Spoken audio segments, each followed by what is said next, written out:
I was 16 and looking for a new gaming PC to buy on Craigslist. I had just gotten my first job and wanted to treat myself after my first paycheck. I was online pretty much every day after work, scrolling through any new listings, until one of them looked good. It was a 3-year-old Alienware with some decent specs, listed for only $200. In the description, it said they had recently upgraded to a newer PC and had no use for this one, but that it still works just fine. I sent him an email and he got back to me quickly.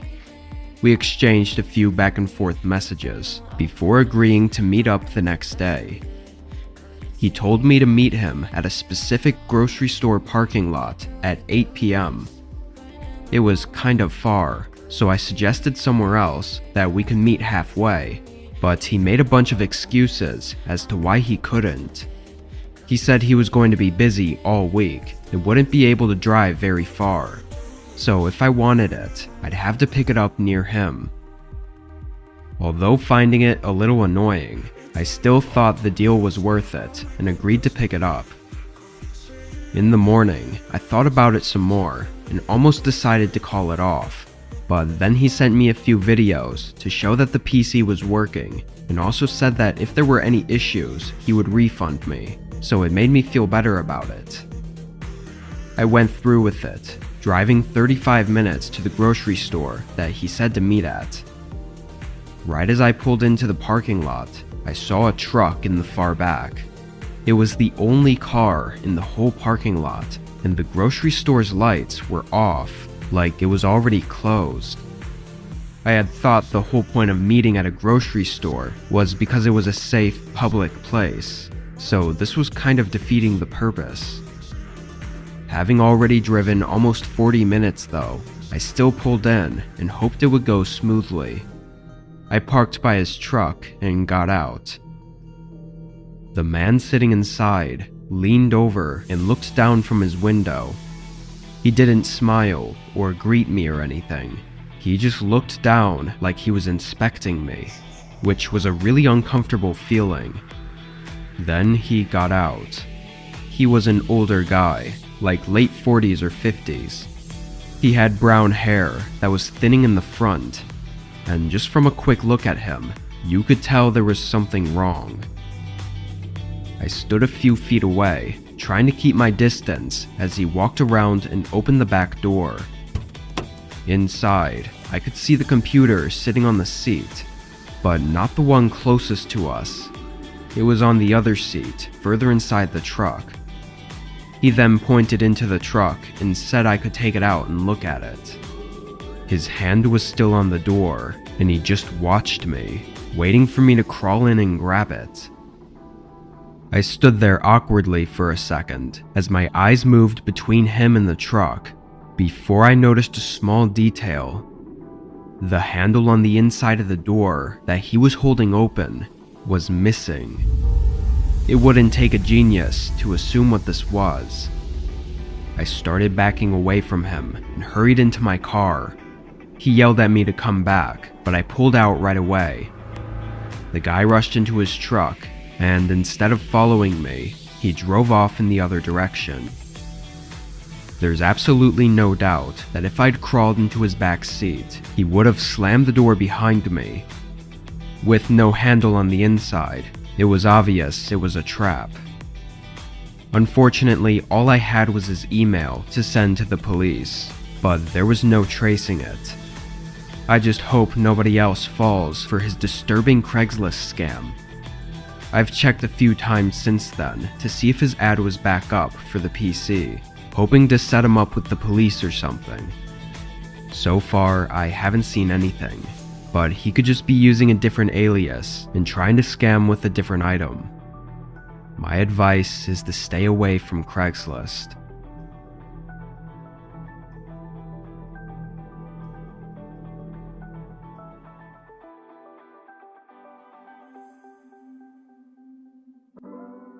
I was using Craigslist to find a condo or room in a house to live in for a few months. Most normal apartments only have 1-year leasing terms, but Craigslist was full of private owners renting out their places or rooms. Usually they were cheaper, and the owners were more willing to negotiate on the length of the lease. I had about a month to search, and I found and viewed a few places, but they all backed out last minute. Then I found another one, looking about the same as all the others. It was a room for rent in a home 20 minutes from me. The person listing it was a 22-year-old young guy. After reaching out, we texted back and forth for a few days before booking a time for me to view the room. When I drove out there and got to the street his address was on, I definitely felt a little less excited. The houses looked like they were barely standing, or just not taken care of at all. Lots of yards were overgrown and even had junk in their front lawns. I guess this is what you get when you can't afford anything better though. I hoped maybe the one I was viewing would be a little more taken care of, but when I parked in the driveway of the home, it looked like all the rest. I still figured I'd give it a shot while I was here, so I got out and pressed the doorbell. It didn't work, so I knocked. Immediately, heavy footsteps came up to the other side of the door. There was a really uncomfortable pause, like maybe a whole 15 seconds. Then he opened it just a crack. I could only see half of his face as he asked me my name. I nervously smiled and answered. Then he opened it all the way and welcomed me inside. He was tall and somewhat thin, with shoulder-length hair and some tattoos showing on his neck, but it was obvious that he was not in his 20s. He was at least mid-30s, maybe even older. I was already standing inside the house at this point though, and he was leading me through the hallway. The man was actually moving really fast, like he was trying to show me everything in a hurry and talking non-stop, which made it hard for me to think too long about anything or realize how odd the situation was. The kitchen was very old and beat up. Some of the cabinets were partially open and loosely hanging on their hinges. He only spent a few seconds in there before moving into the next hallway that had 2 doors in it. He went up to the first and turned to face me. "This one will be your room," he said, opening the door and gesturing to me to have a look. This was when I finally had a moment to catch my breath and think about this. I figured it was probably best just to continue through with the tour since I was already in the home, and then obviously never come back. But as I stood there, having only hesitated for maybe 3 or 4 seconds though, the man suddenly got angry. Like his face and whole demeanor instantly changed. He didn't say another word, but started walking toward me. I quickly backed away, to which he matched my pace and started moving quicker in my direction. I turned and sprinted down the hallway. As I left the house, I heard him stop at the front door and slam it shut behind me. I felt so stupid for having even entered the home, after already realizing that things were not adding up. I know technically nothing happened, but everything was pointing to an awful outcome. After that, I was too terrified to even try Craigslist again.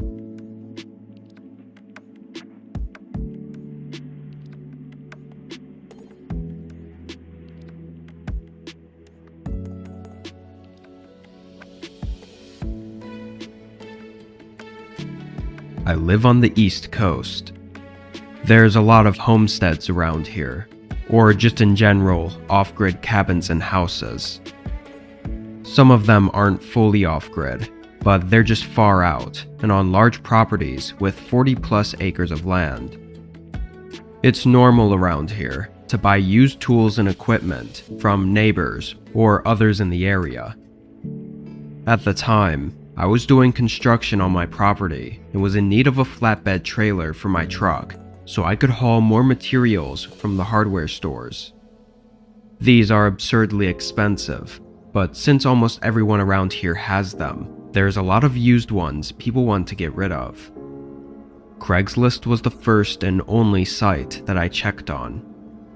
There were actually a bunch for sale, and I sent out multiple emails. Only one of them replied though, and we scheduled a good time for me to stop by. All I really knew going into it was that his name was Devin and that he had what I needed. Again, this was a super common thing around here that I'd done a million times before, so I had no worries going into it. I drove about an hour from my place through mostly national forest roads until I made it to his driveway. It was like most around here, just a thin gravel road into the woods. I drove through and up to his house. It was a very small and really old-looking wooden cabin with a clearing in the trees leading up to it. The thing that I first noticed though was that there was no flatbed trailer on the property. I mean, it's a huge thing. It couldn't just be hiding behind a tree or something, so I expected to see it right when I pulled in. The only thing I could think of was that there must be a garage or shed in the back that he kept it in. Anyway, I parked in the grass and got out. I stood there for a few seconds to see if he'd come out and meet me, but he didn't. So I walked up to the porch and knocked on the door. While waiting, I couldn't tell if any of the lights were on inside. The curtains were covering the windows and the sun was still setting, so it was too hard to tell. After waiting for a whole minute though, nobody had come to the door, and I started to feel like nobody was even home. Then I got a text. It was from Devin, saying to come around to the back of the cabin where he had the trailer at. I felt something off about it, but also I did assume that it might be kept in the backyard, so I walked around to at least have a look. When I looked around the corner, all I saw were trees. I walked a bit further, stopping on the side of the cabin just before reaching the back. There wasn't even a clearing behind the cabin. It was just woods, going as far as I could see. I'd had enough at this point. I started walking back to my truck, but suddenly heard something behind me. I turned and looked at the woods again, not seeing anything. What I heard sounded like someone approaching from just around the corner. I continued walking, quickening my pace, before hearing loud footsteps pushing through the grass behind me. I only caught a small view of the guy charging at me before I booked it from my truck. I don't know if he gave up right away, or had something else in mind, or what, but when I got in and looked back at the cabin, the guy was gone. I got out of there and drove to the nearest town, where I got in contact with the police. The short of it is that the state didn't even know about any cabin built on that land, as it was supposed to be an unoccupied parcel. When they investigated, it was clearly abandoned. With there obviously being no intent to sell me anything, the guy was definitely setting me up for some kind of harmful intent. My guess is that he was hiding along the back wall of the cabin, waiting to jump me as soon as I came around. Luckily, I knew something was up and didn't walk all the way back there. If I had, who knows where I'd be right now.